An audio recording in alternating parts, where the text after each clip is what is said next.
ಬೆಂಗಳೂರಿನ ಜಂಬೂಸವಾರಿ ಹತ್ರ ಯಾರೋ ಮಕ್ಕಳು ಕಳ್ಳರು ಈ ಹುಡುಗ ಅವ್ರ ಮನೆ ಹತ್ರ ಆಟ ಆಡ್ತಾ ಇದ್ದಾಗ ಅವನ್ನ ಹಿಡ್ಕೊಂಡು ಬಿಟ್ಟಿದ್ರು. ಅವನು ಬಾಯಿ ಮುಚ್ಕೊಂಡು ಹಿಡ್ಕೊಂಡು ಬರ್ತಾ ಇದ್ರಂತೆ. ಇವನು ಹೆಂಗೋ ತಪ್ಪಿಸ್ಕೊಂಡು ಇದು ಗೊಟ್ಟಿಗೆರೆ ಬನ್ನರ್ಘಟ್ಟ ರೋಡಲ್ಲಿರುವ ಗೊಟ್ಟಿಗೆರೆಗೆ ಬಂದಿದ್ದ. ಅಲ್ಲಿ ನನಗೆ ಸಿಕ್ಕಿದ. ನಾವು ಅವನ್ನ ಅವ್ರ ಪಾಲಕರಿಗೆ ತಲುಪಿಸಿದ್ವಿ. अला किधर खेल रहा था तुम? मैं रोड पे। रोड पे कौन कौन आया लेने को? एक एक वो उड़गा आया, हाँ। उड़कर और ऐसा मुंह पे बांध कर लेकर चला गया। बाद इधर लेकर गया, बाद में तुम ऐसा उससे खींच के आ गया इधर? नहीं, वो फोन पे बात कर रहा था दोनों। हाँ। आ गया भाग गया। ओ भाग के आ गया।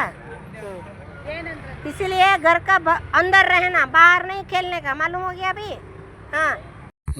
ನಮ್ಮ ಚಾನಲ್ ಸಬ್ಸ್ಕ್ರೈಬ್ ದಿಸ್ ಚಾನಲ್. ಬಡ ಮಕ್ಕಳ ಶಾಲೆಯ ಸಲುವಾಗಿ ಈ ವಿಡಿಯೋ ಮಾಡ್ತಿದ್ದೇವೆ. ನಮ್ಮ ಚಾನಲನ್ನು ಸಬ್ಸ್ಕ್ರೈಬ್ ಮಾಡಿ ನಮಗೆ ಸಪೋರ್ಟ್ ಮಾಡಿ. ಇದರಲ್ಲಿ ಮಕ್ಕಳು ಬಂದಿದ್ದಾರೆ. ಅದಕ್ಕಾಗಿ ಮಕ್ಕಳನ್ನು ರೋಡಲ್ಲೆಲ್ಲ ಆಟ ಆಡೋಕ್ಕೆ ಬಿಡಬೇಡಿ. ಅವ್ರು ಆಟ ಆಡುವಾಗ ನೀವು ಪಾಲಕರು ನಿಂತ್ಕೊಂಡು ನೋಡ್ತಾ ಇರಿ. ಇಲ್ಲ ಅಂತಂದರೆ ಈ ಥರ ಮಕ್ಕಳನ್ನು ಕದ್ಕೊಂಡು ಹೋಗ್ಬಿಡ್ತಾರೆ. ಆಮೇಲೆ ಅವ್ರನ್ನ ಎಲ್ಲಾದರೂ ಮಾರಿಬಿಡ್ತಾರೆ.